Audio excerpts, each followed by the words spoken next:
Welcome back ऐसा apply education में आपका स्वागत है। मैं शिवम राठौर आज आपको परसेंटेज के पार्ट 4 में बहुत ही इंपोर्टेंट और शानदार क्वेश्चन लेके आया हूं दोस्तों आप अच्छे से मेहनत कीजिएगा। दोस्तों असफलता सिर्फ यह सिद्ध करती है कि सफलता का प्रयास सही ढंग से नहीं किया गया। अच्छे से आप मेहनत कीजिएगा, आपको सफलता, आपको सक्सेस आपको जरूर मिलेगी दोस्तों। तो चलते हैं, फर्स्ट हमारा क्वेश्चन है दोस्तों कि 250 आमों को बेचने पर एक व्यक्ति को 500 आमों के विक्रय मूल्य के बराबर लाभ होता है, तो लाभ या हानि प्रतिशत ज्ञात करो। अब समझने की कोशिश कीजिएगा दोस्तों, एक शॉपकीपर, एक दुकानदार है ना, एक दुकानदार ने 250 आमों को बेचा। जब उसने 250 आमों को बेच दिया ना, तब उसे 50 आमों के बराबर लाभ हुआ। तो देखो उसका एसपी कितना बेचा, उसने कितने आम बेचे। मान लो उसने 1 रुपए का एक आम आ रहा था, उसने 250 आम बेचे। कितने बेचे? 250 आम बेचे। तब उसे लाभ कितने का हुआ? लाभ हुआ दोस्तों 50 आमों के बराबर ना। तो प्रॉफिट कितने आमों के बराबर हुआ? 50 आमों के बराबर हुआ। अब देखो दोस्तों, हमने क्या कहता है, प्रॉफिट में क्या होता है, प्रॉफिट तभी होता है जब प्रॉफिट में एसपी बड़ा हो। किससे? सीपी से। यही तो बताया था, एसपी की वैल्यू बड़ी होनी चाहिए सीपी से। तो यही तो फॉर्मूला होता है। तो प्रॉफिट की जगह हम 50 रख दें, एसपी की जगह हम 250 रख दें और सीपी यही रख लें। अब सीपी निकालना है, इससे हम सीपी इस साइड लेके आएंगे, प्लस का हो जाएगा और 250 यही रहेगा और ये 50 इस साइड जाएगा, माइनस का हो जाएगा। तो सीपी कितना आ गया? 50। दोस्तों हमने इसमें सीपी क्यों निकाला? हमें सीपी की जरूरत इसलिए पड़ी क्योंकि हमें पता है, देखो लाभ हो रहा है, हमें पता इसलिए कि प्रॉफिट परसेंट का फॉर्मूला हमने बताया कि होता है profit into 100 upon CP. Always CP होता है यहाँ। अगर लॉस परसेंट होता तो loss into 100 upon CP. CP की जरूरत हमें पड़ेगी, इसलिए हमने सीपी निकाला। अब प्रॉफिट कितना है हमारा? प्रॉफिट है 50 इंटू 100 बटे सीपी कितना आया है? सीपी हमारा आया है कितना है दोस्तों? सीपी यहां आया है हमारा 200, सॉरी यहां 200 आएगा। सीपी कितना आ जाएगा दोस्तों? 200 आ जाएगा, माफ कीजिएगा, यहां 200 आएगा। 250 से 50 जाएगा, 200 आएगा। आप क्या कट कर दें? 50 के 100, 4 से 100 में काटेंगे तो 25% बचेगा। तो 25% हमारा क्या हो जाएगा? 25% हमारा प्रॉफिट हो जाएगा। तो इसका आंसर दोस्तों क्या हो जाएगा? 25% प्रॉफिट हो जाएगा। अब सेकंड चलते हैं, सेम इसी प्रकार का एक और सवाल लिया गया है। देखो 75 किलो को बेचने पर एक दुकानदार को 20 किलो के विक्रय मूल्य के बराबर हानि होती है। आप समझिएगा दोस्तों कि एक शॉपकीपर वो 75 केले बेचता है, 75 केले बेचे ना उसने, तो बेचने पर उसे 20 किलो के बराबर क्या हुई? हानि हुई। तो देखो दोस्तों, मतलब क्या है, बेचने मतलब एसपी दिया है कितना? 75। हानि मतलब लॉस हुआ है, मान लो कितने का? 20 का। तो बताओ लॉस हुआ। अगर लॉस वाले केस में क्या होता है? लॉस वाले केस में हमने क्या बताया था दोस्तों? सीपी की वैल्यू बड़ी होती है एसपी से।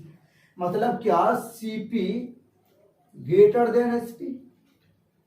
अब सीपी निकाले, लॉस हम 20 रख दें, सीपी रख दें, एसपी की वैल्यू 75 यहां रख दी दोस्तों। यहां इतना समझ में आ रहा है दोस्तों? मैंने सीपी रखा है, सीपी और एसपी की वैल्यू थी, रख दी। हम इससे क्या निकाल लेंगे? इससे हम सीपी निकाल लेंगे। क्यों? क्योंकि फॉर्मूला क्या होता है? लॉस परसेंट का फॉर्मूला होता है loss into 100 upon CP. CP की यहां हमें जरूरत पड़ रही है, इसलिए हम सीपी निकाल लें। इससे सीपी निकाल लें तो 20 यही रहेगा, माइनस के 75 इस साइड जाएंगे तो किसके हो जाएगा? प्लस के 75 हो जाएंगे। तो सीपी की वैल्यू हमारी कितनी आ जाएगी? 95 आ जाएगी दोस्तों, 95 आ जाएगी। अब हमें निकालना क्या है? Loss percent. क्यों? लॉस हो रहा है तो लॉस परसेंट बराबर लॉस इंटू 100 अपॉन सीपी।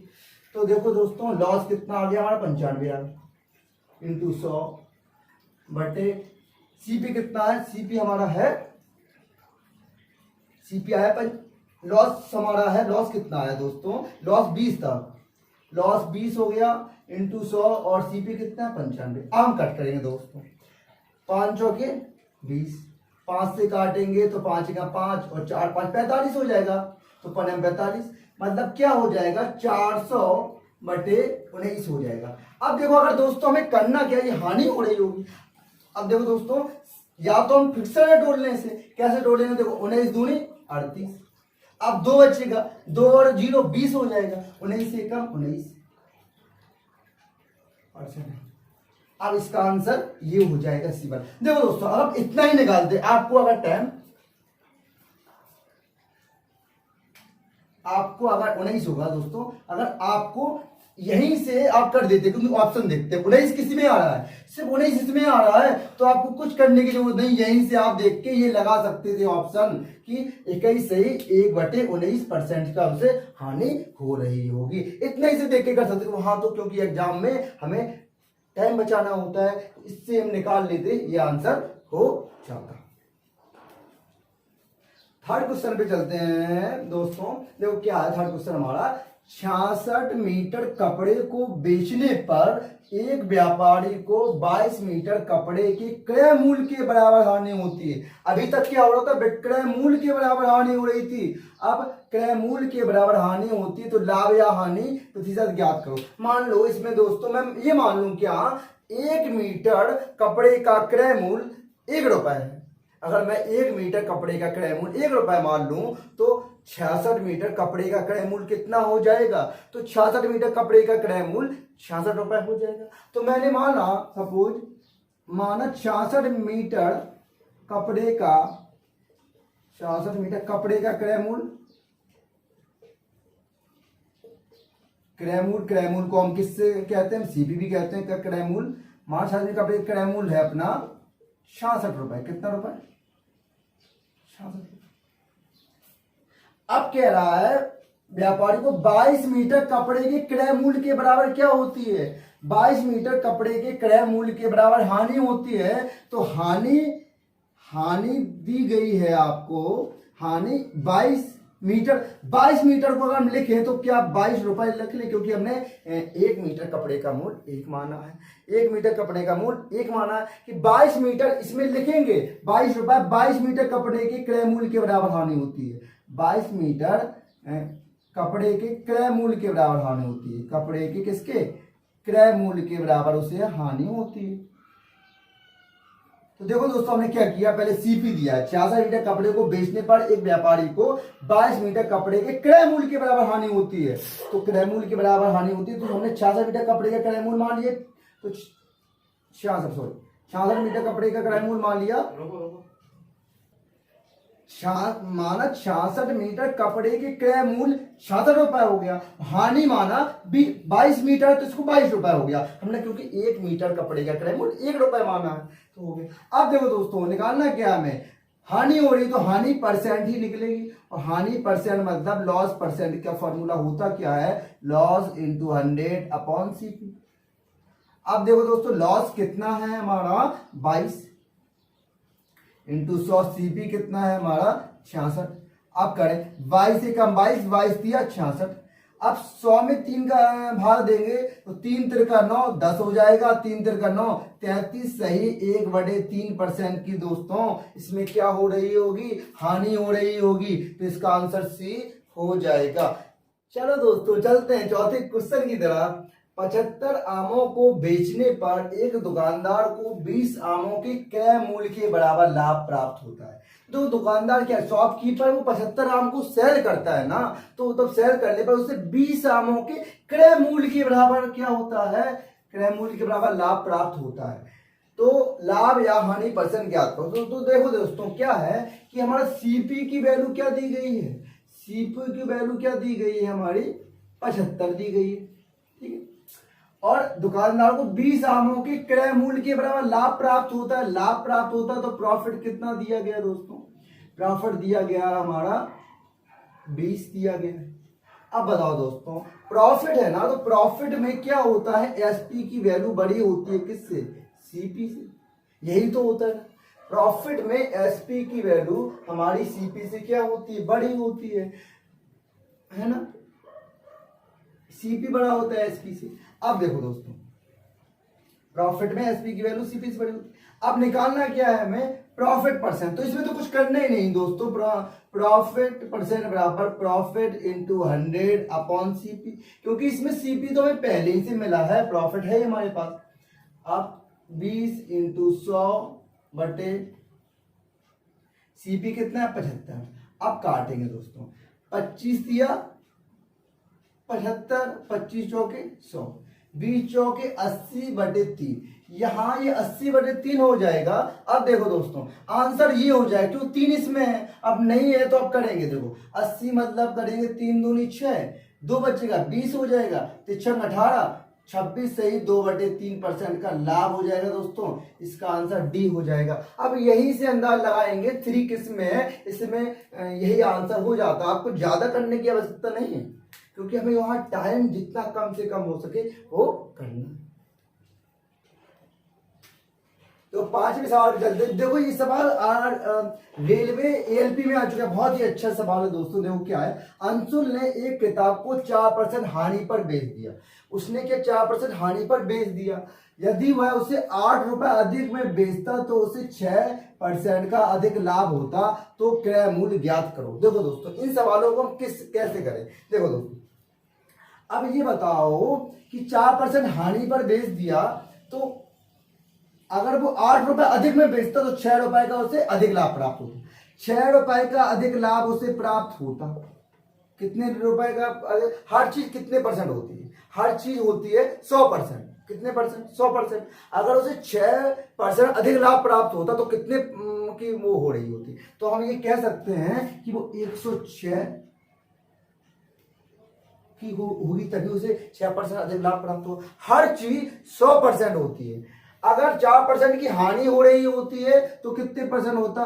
तो हो जाता 96%। इतनी बात समझ पा रहे हैं मेरी? मैं 106 और 96 क्यों लिख रहा हूं? क्योंकि 6% के लाभ तो हमने क्या किया, 6% का लाभ तो 106 कर दिया, और 4% की हानि 100 में से घटाया तो 96 कर दिया। बराबर यही वैल्यू हमारी 8 रुपए के बराबर है। यही वैल्यू हमारी 8 रुपए के बराबर है। 106 में हम 96 घटाएंगे तो कितना हो जाएगा? 10%। 10% बराबर है हमें 6 के। और हर चीज हमने बताई है कितने परसेंट होती है। हर चीज होती है 8 के बराबर है। हर चीज होती है हमारी 100%। तब 10% की वैल्यू 8 के बराबर है, तो 100% की वैल्यू हमारी किसके बराबर? 10 का यहां गुणा किया हमने तो 10 का यहां भी करना पड़ेगा। किसके बराबर हो जाएगी? 80 हो जाएगी। 100% ये क्या डिनोट करता है? 100% ये डिनोट करता है कि ये वस्तु का क्रय मूल्य है। तो इसका आंसर 80 हो जाएगा। हर चीज हमें 100 से निकालते हैं। ठीक। 6वें सवाल में, ये बहुत ही अच्छा सवाल है, यूपीएसआई में आया हुआ सवाल है। तो देखिए दोस्तों, एक वस्तु के अंकित मूल्य मतलब बोले तो मार्केट प्राइस पर 2 क्रमागत छूट मतलब डिस्काउंट 40% एवं 30%, ठीक, तथा 45% एवं 20% का अंतर 48 है, तो वस्तु का अंकित मूल्य ज्ञात करो। देखो दोस्तों सक्सेसिव डिस्काउंट क्या है मैं बताऊं। देखो आप कभी मॉल में जाओ तो मॉल में इस टाइप पे लिखा होता है 20 + 20% डिस्काउंट। 20 + 20%, क्या वो 40% डिस्काउंट सीधा नहीं दे सकते? मैं समझाने की कोशिश करूं। ऐसे लिखा होता है 20% + 20% डिस्काउंट, ये लिखा होता है। ये क्यों लिखा होता है दोस्तों? ये इसलिए लिखा होता है, अगर लिखने को तो ये भी तो ले सकते थे सीधा 40% का डिस्काउंट लिख सकते थे क्या? इसको लिख सकते थे क्या? नहीं लिख सकते। अगर वो 40% का लिखते, इसलिए 20 + 20% का डिस्काउंट लिखा है। देखने में लग रहा है आपको, अगर ये देखा जाए तो पता है कितने परसेंट का डिस्काउंट हुआ। देखो दोस्तों इस टाइप के अगर 2 प्रकार के डिस्काउंट हो तो सब्स्टिट्यूटिव डिस्काउंट निकालने के लिए हमें ऐसे नहीं करना पड़ा। डिस्काउंट है तो हमने फॉर्मूला बताया था इससे पहले पे। देखो हमने बताया था x + y + xy अपॉन 100 बताया था। तो x कितना है? डिस्काउंट -20, y भी -20, और माइनस यहाँ प्लस होता है, और -20 × -20 बटे 100। ठीक है दोस्तों, तो -40 माइनस माइनस ये प्लस हो जाएगा। 2 0 से 2 0 कैंसिल हो जाएंगे, 2 दूनी 4। तो दोस्तों क्या क्या निकल के आया? जो शॉपकीपर ने डिस्काउंट लगा रखा है वो 36% है। कितने परसेंट दोस्तों? 36%। देखने को आपको लग रहा है 40%, 40% अगर वो लिख देता तो इसीलिए तो वो लिखते नहीं है, वो दो तोड़ के लिखते हैं कि 20% प्लस 20% का डिस्काउंट। देखने में आपको लगता है 40%, पर दोस्तों ऐसा होता नहीं है, वो होता कितना है, 36% का डिस्काउंट हो रहा है।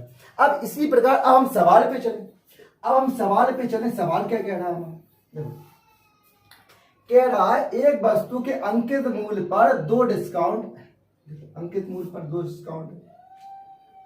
हमने क्या कहा था, अगर अंकित मूल्य पर हम डिस्काउंट देते हैं तो क्या निकल के आता है, एसपी निकल के आता है। अंकित मूल्य पर हम डिस्काउंट देंगे, कोई चीज मान लो ये मार्केट, इसका एमआरपी अंकित मूल्य 25 रुपए, कितना है, 25 रुपए है। अगर हम इस पे 20% का डिस्काउंट दे दें तो कितना हो जाएगा, 10% 2.5 रुपए, 20% 5 रुपए, तो ये 20 रुपए का मुझे पड़ा होगा, तो 20 रुपए इसका क्या हो गया, विक्रय मूल्य नहीं हो गया। तो अंकित मूल्य पर हम डिस्काउंट देते हैं तो हमारा एसपी निकल के आता है। तो देखो दोस्तों, मान ले देखो हम अगर 40 और 30 का सक्सेसिव डिस्काउंट निकालें तो क्या होता है, फॉर्मूला क्या होता है, x प्लस वाई प्लस के एक्स वाई, ये होता है ना। अब देखो इसमें क्या है, डिस्काउंट परसेंट निकाल ले दोनों का, देखो 40 और 30 का निकाल ले डिस्काउंट, तो -40 -30, अब यहां तो प्लस रहेगा लेकिन -40 इंटू -30 बटे 100 हो जाएगा, है ना। इतना समझ में आया, -40 डिस्काउंट है ना इसलिए -30 प्लस यहाँ होता है -40 इंटू -30 इंटू 100। अब इसे हम सॉल्व कर लें तो -70 और 2 जीरो से 2 जीरो कैंसिल हो जाएगा, माइनस माइनस प्लस हो जाएगा, 4 तिया 12। अब इसे घटाएंगे, 10 में से 2 8 गया, 6 में से 1 5, 58% का उसे डिस्काउंट मिल रहा है। अब दूसरा निकाल लें, इसे D1 मान लो, D2 मान लो, 45 और 20, तो 45 माइनस 20 प्लस -45 इंटू -20 बटे 100, ये हो गया। अब हम कैसे करेंगे, देखो 45 20 कितना हो गया, 5 4 तो 65 हो गया, कितना हो गया 45 20 65। अब क्या होगा, 0 से 0 20 5 100, ये माइनस माइनस प्लस इंटू में है तो प्लस हो जाएगा, 20 5 100 5 45 -9 +9। अब करेंगे +9 कितना हो जाएगा हमारा, 56 हो जाएगा। अब देखो, अब अकॉर्डिंग टू सवाल को देखें हम, क्रमागत छूट 40 एवं 30% तथा 45 और 20% का अंतर 48% है।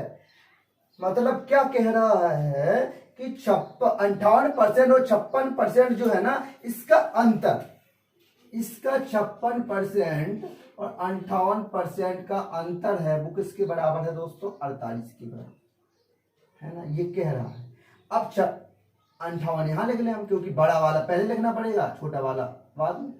58 में से 56 जाएगा 2%, तब 2% की वैल्यू 48 के बराबर है, किसके बराबर है, हमने कहा हर चीज कितनी परसेंट मानने हैं हमें, 100%। अब बताओ, हम 2% 48 है तो हम कह सकते हैं क्या कि 1% की वैल्यू किसके बराबर होगी, 48 का, तो 24 के बराबर होगी।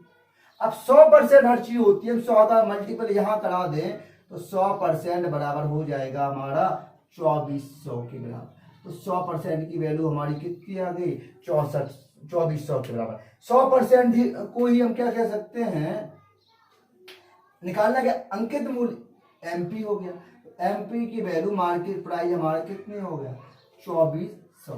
तो इसका आंसर हमारा सी हो जाएगा, 2400 हो जाएगा।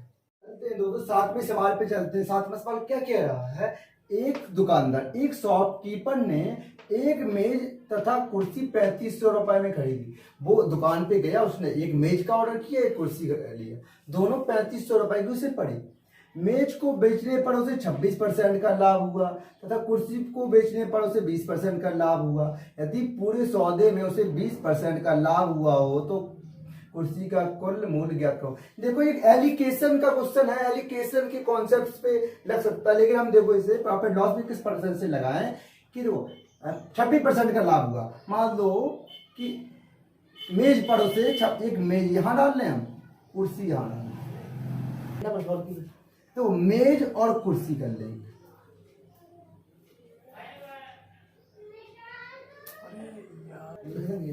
मेज पर उसे 26% का लाभ हुआ और कुर्सी पर उसे 20% का लाभ हुआ।